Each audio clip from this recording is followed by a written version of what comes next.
Madame, Monsieur, bonjour. L'une des dernières icônes de la lutte anti-apartheid disparaît.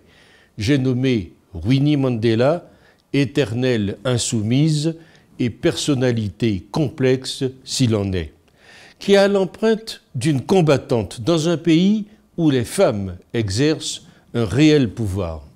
Nous avons perdu une mère, une grand-mère, une amie, une camarade, une meneuse, une icône, a déclaré le soir de sa mort le président sud-africain Cyril Ramaphosa.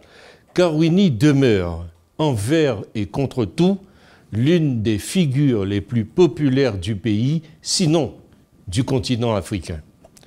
Elle a toujours été une des voix les plus critiques au sein de l'ANC. D'emblée, dès 1994, elle manifestait son désaccord avec la stratégie de la négociation choisie par son époux. Winnie a toujours pensé, en effet, que la lutte armée pouvait déboucher sur une victoire militaire claire et nette. Elle croyait au primat du rapport de force sur le dialogue. Elle n'a d'autre part pas été la seule à s'opposer à la ligne politique de son mari, car de nombreux hommes membres de l'ANC l'ont aussi combattu. Mais faire aujourd'hui de l'isolement de Winnie Mandela au pouvoir, qui a quand même été ministre de la Culture de son mari dans un gouvernement, le fait d'une domination masculine est une déformation historique pure et simple. Malgré quelques outrances et débordements, elle n'a jamais failli à l'essentiel. Et aux moments les plus difficiles, elle a fait face avec une farouche détermination. Parce que le combat pour la liberté n'est pas un conte d'exploitation rationnelle, Winnie Mandela a exploité et a incarné jusqu'à son dernier souffle les honneurs et les désillusions du camp qui a combattu l'odieux système de l'apartheid.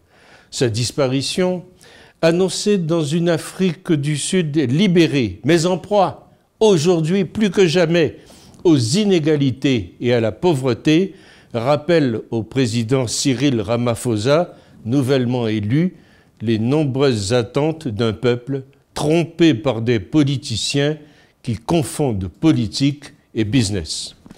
Winnie Mandela a été cette grande figure indomptable qui a inlassablement dénoncé et combattu le régime blanc raciste. Son pays a été finalement libéré du régime honteux de l'apartheid. Son combat, son courage et sa dévotion sont ce que le monde entier doit retenir d'elle. L'UFR n'oublie pas cette ardente combattante de la liberté, un roc pour l'Afrique du Sud, un exemple de courage et de détermination. Elle n'hésitait aucunement à relayer la nation arc-en-ciel qu'est l'Afrique du Sud au rang d'illusion et même, disait-elle, d'un mythe total. Il faut la saluer aujourd'hui, la mémoire d'une guerrière sud-africaine qui a vaincu à juste titre le privilège blanc sur une terre africaine composée de 82% de Noirs, car pour Winnie Mandela, la richesse de ce pays était toujours entre les mains d'une minorité de Blancs.